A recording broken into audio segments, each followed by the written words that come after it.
Imagina você ser aluno novo, não conhecer ninguém, e no primeiro almoço na escola, finalmente alguém te trata bem. Dois garotos simpáticos, conversa boa, convite para sair depois da aula. Parece o começo perfeito para fazer amigos. Só que algumas horas depois, você está andando no escuro, perto de um cemitério, com a sensação de que cada passo foi um erro. Eu tinha acabado de entrar como aluno novo numa escola estadual em Campinas, no segundo ano do ensino médio. Eu não conhecia ninguém e todo mundo já tinha seus grupos. A pior parte do meu dia era o almoço, porque eu ficava procurando um lugar para sentar, sem parecer um intruso. Na minha escola, só o pessoal do terceiro ano podia sair para comer fora. O resto tinha que comer no refeitório. No dia em que isso aconteceu, eu peguei a bandeja e entrei, e o lugar estava lotado. Barulho, gente rindo, cadeira arrastando, todo mundo sentado com alguém. Eu procurei qualquer mesa com espaço, mas não tinha. Nem dava para eu sentar sozinho num canto.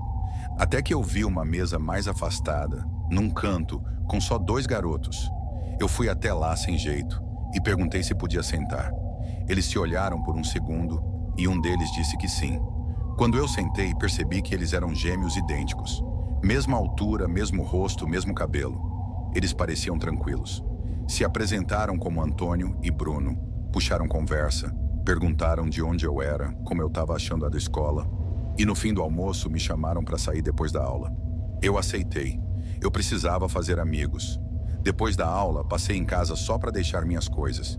Pouco tempo depois, o Bruno mandou mensagem dizendo que ele e o irmão iam dar uma volta e queria que eu encontrasse com eles por volta das 9 da noite, perto do cemitério municipal. Só de ler isso, eu já devia ter desconfiado. Mas era sexta-feira, eu não tinha nada para fazer, e ele falou que tinha um lugar legal por perto. Eu acabei aceitando. Quando chegou a hora, ele mandou outra mensagem confirmando se eu ainda ia. Eu respondi que sim e disse que já estava saindo. A gente combinou numa rua ao lado do cemitério, e eu fui andando no escuro. Quanto mais eu caminhava, mais a minha cabeça repetia que aquilo não fazia sentido. Eu tinha conhecido aqueles dois naquele mesmo dia e estava indo à noite para perto de um cemitério. Quando cheguei perto, mandei mensagem perguntando onde eles estavam. O Bruno respondeu rápido, como se já estivesse esperando. Disse que estavam numa parte de mato, perto de um lago pequeno, e que queriam me mostrar. Em seguida mandou a localização. Eu entrei no mato usando a lanterna do celular. Tinha galho batendo no braço, folha raspando no rosto, chão irregular. Eu chamava por eles achando que estavam por perto, mas ninguém respondia. Aí eu ouvi passos. Passos vindo na minha direção. Baixos, lentos, bem perto. Eu chamei de novo e tentei brincar, perguntando se eles estavam tentando me assustar. Ninguém respondeu. Aquilo ficou estranho e eu decidi voltar para a rua. Só que na hora em que eu virei, os passos aceleraram. Antes de eu entender o que estava acontecendo, alguém apertou meu pescoço com força. As unhas arranharam minha pele e por alguns segundos eu fiquei sem ar, como se meu corpo tivesse travado. E eu ouvi uma voz familiar gritando, como se fosse uma ordem. Pega ele! Pega ele! Naquele instante, tudo fez sentido do pior jeito possível. Eu consegui me soltar no desespero e saí correndo com tudo em direção à rua. Eu não olhei para trás. Eu só corri como se minha vida dependesse disso, porque dependia. Eu só parei quando senti que tinha saído da parte do mato e cheguei numa área mais aberta. Eu cheguei em casa sem fôlego, tremendo, e contei tudo para os meus pais. Eles quiseram chamar a polícia na hora, mas eu pedi para fazer uma coisa primeiro: tirar foto das marcas no meu pescoço e ir falar com a direção da escola no dia seguinte. Eu ainda tinha as mensagens e a localização que o Bruno tinha mandado. No dia seguinte, com as mensagens e a localização, a direção conseguiu identificar os dois. E os dois foram expulsos. Meus pais mandaram eu bloquear os números imediatamente e eu bloqueei. Eu achei que tinha acabado ali. Só que uma semana depois aconteceu outra coisa. Eu acordei de madrugada com o quarto gelado. Eu senti vento entrando, aquele vento frio direto, como se alguma coisa estivesse aberta. Eu olhei para a janela e ela estava escancarada. Eu pensei que minha mãe pudesse ter aberto, mas não fazia sentido nenhum, porque estava frio demais. Eu fechei a janela e fui até o quarto dos meus pais. Minha mãe disse que não tinha mexido em nada. Meu pai levantou e veio comigo checar. Quando eu voltei para o corredor, eu reparei num detalhe que me deu um choque. A porta do meu quarto, que eu lembrava ter deixado aberta, agora estava meio fechada. Eu empurrei devagar só uma fresta para espiar lá dentro. E eu vi alguém escondido atrás da porta.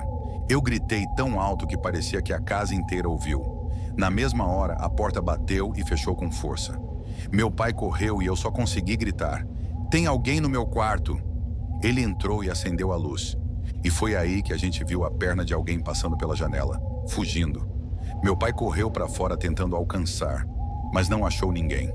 A gente chamou a polícia. Eu contei tudo. A ida para o mato, as mensagens, o cemitério, o que aconteceu no meu quarto.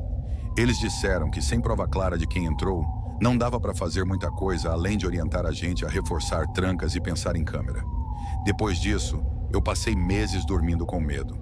Qualquer barulho me acordava. E até hoje eu não entendo como uma amizade que começou no almoço quase virou uma coisa muito pior. Agora imagina você estar no vestiário da escola, tentando abrir um armário que simplesmente não abre. Você já está atrasada, querendo ir embora, e a única pessoa que pode ajudar é um professor substituto que você mal conhece. E ele resolve entrar com você no vestiário feminino. Isso aconteceu no primeiro ano do ensino médio, em 2007, numa escola em Belo Horizonte. Era aula de educação física no último horário, num dia de chuva forte. O professor daquele dia era substituto, um homem grisalho com a aparência de uns 55 a 60 anos. Ele fez a chamada e, quando chegou no meu nome, olhou para mim por mais tempo do que o normal. Foi um olhar estranho, como se ele estivesse me avaliando. Eu já sabia que eu parecia mais velha do que a maioria das meninas da turma, e aquilo me deixou desconfortável. A aula acabou e todo mundo foi trocar de roupa. No vestiário feminino, meu armário não abria. Eu tentei a combinação várias vezes. Conferi com calma, tentei de novo, girei do jeito certo. Nada. Eu precisava pegar minhas coisas para ir embora, então fui falar com o professor substituto. Ele disse para eu esperar, que ia buscar uma lista com as combinações. Depois de um tempo, ele voltou com uma folha ou um livro com números. Só que ele entrou comigo no vestiário feminino. O vestiário já estava quase vazio. Só tinha mais uma menina terminando de se trocar. Ele foi até meu armário e tentou a combinação. Não abriu. Tentou de novo. Não abriu. E a cada tentativa ele olhava para mim e ria, como se aquilo fosse engraçado. Eu dava um sorriso sem graça, mas eu estava cada vez mais nervosa. Aí ele colocou a mão no meu ombro e disse: "A gente vai resolver isso." Ele tentou mais uma vez e o armário continuou fechado. E foi nesse momento que eu senti a mão dele descendo do meu ombro para minha lombar, devagar, como se ele estivesse testando o que eu ia fazer. Eu me afastei na hora. Peguei minha mochila e falei que precisava ir embora, que eu ia perder o ônibus. Ele tentou mais uma vez. E o armário abriu. Ele sorriu e saiu, como se nada tivesse acontecido. Eu esperei ouvir a porta do vestiário fechar. Só então comecei a me trocar rápido, tentando terminar aquilo o mais rápido possível. E de repente, o vestiário ficou no escuro. Apagou tudo. Eu terminei de me vestir do jeito que dava, no breu. Enfiei tudo na mochila e fui andando para a saída dos fundos, com medo de encontrar ele em algum canto. Quando cheguei perto das fileiras de armários, olhei para o lado por instinto. Tinha uma janelinha alta perto do teto, com um pouco de claridade entrando. Foi o suficiente para eu ver. Ele estava escondido atrás da parede dos armários, me olhando. Eu saí correndo. Ele veio atrás dizendo: "Espera, espera.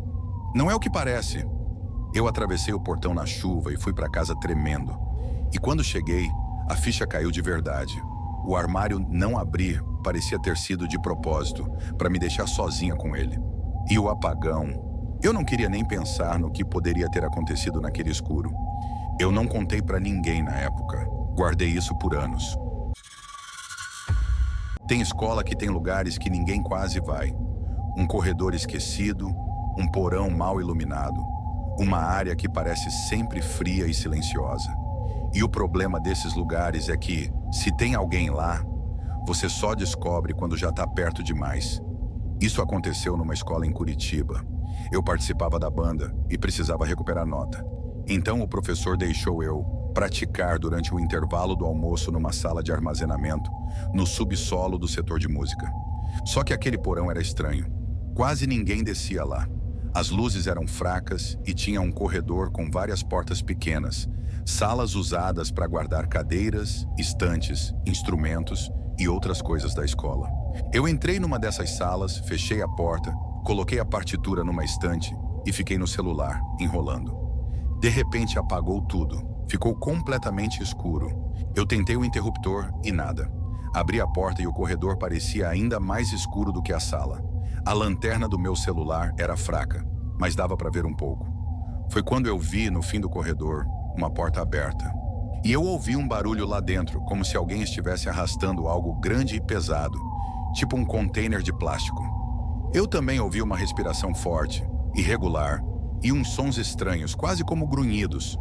Logo depois, um container grande foi empurrado para fora da sala e parou no corredor. Eu apaguei a tela do celular e voltei para dentro da sala em silêncio. Fechei a porta devagar e fiquei esperando a luz voltar. Mais nada. Eu tentei criar coragem para subir as escadas. Abri a porta com cuidado e comecei a andar na direção delas, guiado pela memória do caminho. Aí eu ouvi outro barulho, mais perto. Na hora, eu entrei na sala mais próxima e fechei a porta. No escuro veio aquela sensação horrível de que eu não estava sozinho ali dentro. Eu acendi a lanterna do celular por meio segundo e vi alguém parado no canto daquela sala, muito perto de mim. Eu congelei e fingi que não tinha visto. Eu só queria sair dali. Mas então eu ouvi um movimento e uma mão bateu no meu ombro 2 vezes e depois começou a apertar, como se quisesse me segurar. Eu procurei a maçaneta desesperado, achei, abri a porta e saí. A pessoa ainda tentou empurrar a porta para fechar, como se quisesse me prender ali. Mas eu consegui escapar e corri escada acima para o andar de cima, onde as luzes estavam acesas e tinha gente. Eu contei para o professor, ele chamou a segurança. Quando desceram para checar, não encontraram ninguém. Só acharam coisas fora do lugar e sinais de que alguém tinha mexido nos equipamentos. Como não tinha câmera naquela área, nunca descobriram quem foi. A suspeita era que alguém tentou roubar instrumentos e desligou a energia para agir sem ser visto. E a última história parece até coisa de filme. Escola vazia à noite, corredor apagado, banheiro, uma cabine e uma risada que não era de ninguém do seu grupo. Isso aconteceu numa escola em Recife. Eu e meus amigos tivemos a ideia de entrar no porão da escola à noite, por uma janela quebrada no subsolo. Do lado de fora tinha um portãozinho de metal na escada, mas não impedia quase nada. Era mais para dar aquela sensação de proibido. A gente passou pela janela e entrou. Lá embaixo era uma bagunça. Poeira, coisa velha, cheiro de lugar fechado. Quase tudo estava escuro. Só tinha algumas luzes fracas e placas de saída brilhando ao longe. Em um momento, um amigo sussurrou para a gente subir para o corredor principal. Quando abrimos a porta, o corredor estava completamente apagado. Nenhuma luz acesa. Só as placas de saída, lá longe, iluminando um pedaço pequeno do caminho. Eu senti um arrepio na hora. O pensamento veio automático. Se tiver alguém aqui dentro, a gente não vai ver. Mesmo assim, a gente foi até um banheiro. Um amigo entrou numa cabine e eu fiquei do lado de fora esperando, falando baixo para ele ir logo, porque eu não queria ficar ali parado. Aí meu celular tocou. Era outro amigo perguntando onde eu estava. Eu respondi que estava lá em cima com 2 deles. Do outro lado, ele falou: "Como assim? Eles estão comigo." E eu ouvi os 2 confirmando no viva voz que estavam mesmo com ele. Meu corpo travou, porque isso significava uma coisa. Eu estava sozinho naquele banheiro. E então eu ouvi uma risada vindo de dentro da cabine. Uma risada que não era de nenhum dos meus amigos. Eu olhei para cima da cabine e vi alguém me encarando por cima, como se a pessoa estivesse em pé em cima do vaso. Eu gritei e saí correndo do banheiro. No momento em que eu saí, eu ouvi a porta da cabine bater com força. Eu corri no escuro tentando achar o caminho de volta para o porão. Quando encontrei, desci gritando o nome dos meus amigos. Quando eles responderam, eu só consegui gritar: "Agora! Vamos!" A gente saiu pela janela, um por um, o mais rápido possível. Eu fui o primeiro a sair, com medo de aquela pessoa vir atrás e impedir alguém de escapar. Do lado de fora, eu contei tudo. Todo mundo nervoso, falando rápido, rindo de medo, até que alguém apontou para o prédio. Numa janela do andar de baixo tinha uma pessoa com as mãos no vidro. Dava para ver só metade do rosto, como se estivesse escondida, só observando. Eu falei quase sem voz. É ele. A gente correu até sair do terreno da escola e nunca mais tentou entrar ali de novo.